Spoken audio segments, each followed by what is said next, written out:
എന്തെടുക്കുവാ? ഒച്ചുണ്ടാക്കല്ലേ?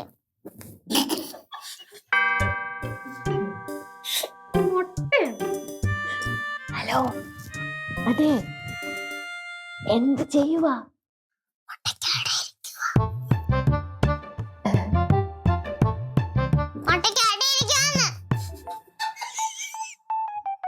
മുട്ട വിരിഞ്ഞ കുഞ്ഞുങ്ങളുണ്ടാവും. ഇതൊക്കെ ആരാ പറഞ്ഞു തന്നെ? ഗൗരമ്മായി. എടേ, കോഴി അടയിരുന്ന കുഞ്ഞുങ്ങൾ ഉണ്ടാവുമെന്ന് ഞാൻ പറഞ്ഞു. അപ്പൊ ഇവള് ചോദിച്ച് ഇവള് അടയിരുന്ന ഉണ്ടാവുമെന്ന്.